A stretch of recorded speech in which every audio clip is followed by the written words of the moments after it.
EF0 with an estimated peak wind of 85 miles an hour hit the town of Eden. The town's still under a state of emergency this morning, and that's where Ed is in the town of Eden taking a look at the damage the community is dealing with. Ed, good morning to you. What are you seeing there? Katie, good morning to you from the town of Eden. This is Sisson Highway, one of the hardest hit areas in the town of Eden, and all across the area. This road in particular is closed. So many others are as well, and there is a ton of damage here. Take a look at all of these branches that crews have already removed from the road. There are massive tree limbs scattered all across the area. But Hard to believe it has been 1 year since we lost Buffalo firefighter Jason Arno in that fire, that deadly fire here on Main Street. Good morning to you on a Friday morning. I'm Katie Morse, live at the scene of where that fire was. And the landscape of this street has really changed in the past year. I'm going to have my photographer Alex zoom out a little bit so you can see what I'm talking about. That building, that massive building where the fire started that once stood behind me is now gone.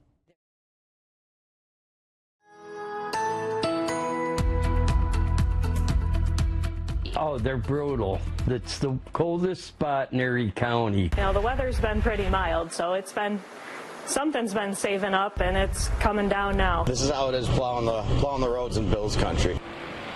Good morning to you at 5 o'clock on a Friday morning. You are listening to the voices of our Southtown neighbors as they get ready to spend the weekend digging out once again from Lake Effect Stowe.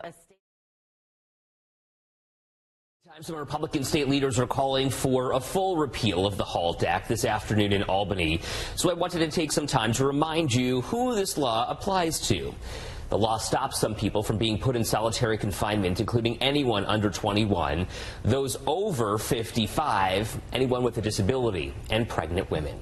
Governor Hochul delivering her State of the State address with a focus on helping you save and get more money. Some of the key proposals include a middle-class tax cut benefiting more than 8 million taxpayers who make under $323,000.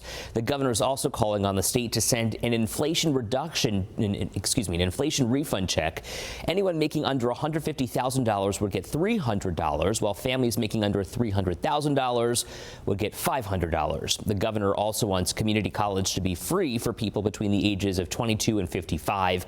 The goal is to help make higher education more affordable and address workforce shortages in fields like manufacturing, healthcare, and education. This is developing this morning. Families in the Williamsville School District can weigh in on a proposal to change school start times. The district's board is considering this proposal for next year and planning to vote on it next month.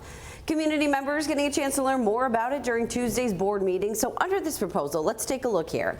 Elementary school students would start at 7:50 or 8:20, depending on the school, about 25 to 35 minutes earlier than what they do now. Middle schoolers would start about 35 minutes earlier at 8:20, and then high schoolers at 8:50, which is more than an hour later than their current start time.